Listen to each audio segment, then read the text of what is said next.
Sometimes when I say cooperatives, I think people mishear me and think I've said the word communism. It's not.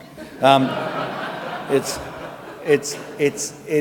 the case of we are there for a commercial return, to get a better return, to make sure that people around us get a better return. Cooperatives, it is the natural inclination of how things work in the country, that you can have multiple players, but you only need one item of capital.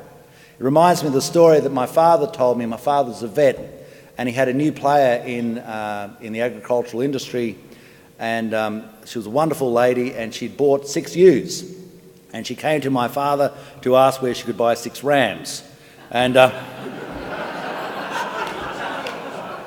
and of course we talked there about the pooling of capital. When people think of cooperatives, they think of sort of parochial small businesses. These are large, substantial businesses. Just speaking to CBH then, their turnover is $4 billion a year. These are large operations. These are large players in our commercial space. There are more people who are a member of cooperatives than who own shares. It's something that we should be more aware of and have a greater ownership of. And one of the big things about cooperatives is you've got to believe in yourself. You've got to push your barrow. You've got to push against that zeitgeist which might exist up in Parliament House about the benefits. I've seen cooperatives where they've been privatised and the promise has been made to the farmers, don't worry, it'll just be like it was before. It'll just be a corporate entity owned somewhere else. And it's not long before they realise that that's not the case, that what happens is a corporate entity has a duty of stewardship, and as an accountant I can tell you all about that, a duty of stewardship to their shareholders, not to their producers.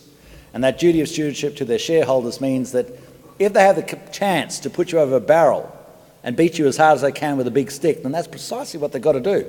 Because new cooperatives are growing in Australia. In the last 5 years we've gone from 1,700 cooperatives to up to 2,000. So they are growing. They're going forward.